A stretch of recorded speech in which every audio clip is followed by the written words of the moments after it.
জাতির ভোটে, জনগণের ভোটে, এক মাথা এক ভোটের মাধ্যমে বাংলাদেশে এমন একটি ভোট চাই যেই ভোটে আমার পিতা স্বাধীনতা ঘোষণা করেছে, আমার মা বাংলাদেশের গণতন্ত্র ফিরিয়ে দিয়েছে, আমিও বাংলাদেশের মানুষকে ভোটাধিকার ফেরত দিতে চাই। সবাই মা খালেদা জিয়ার জন্য দোয়া করবেন, তারেক রহমানকে দেশে আনার জন্য আল্লাহর কাছে দোয়া করেন।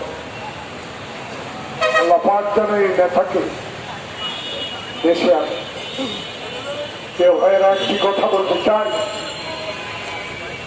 আমি তখন কেন্দ্রীয় কারাগারে আরেক বেঈমান মইনি আহমদ, আরেক বেঈমান ফখরুদ্দিন আমাকে গ্রেপ্তার করে যখন ঢাকা কেন্দ্রীয় করে পাঠায়, তখন আমার নেতা তারেক রহমান ওই কারাগারে ছিল।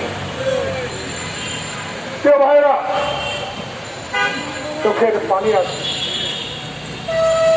তারেক রহমান পায়ে হেঁটে চলে গেলেন রিমান্ডে।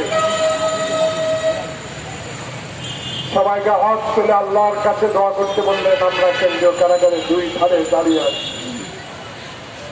প্রিয় ভাইরা, 7 দিন পর তাকে ফেরত আসলো, স্ট্রেচারে করে পা ভেঙে দিল, জীবন তার শেষ করে দিল। কি অপরাধ করেছিলেন শহীদ জিয়ার ছেলে? যে আওয়ামী লীগের নেতারা হিন্দুস্তানে বসে রাখা শ্রীদেবীর ছবি থেকে আমার ফুর্তি করেছে,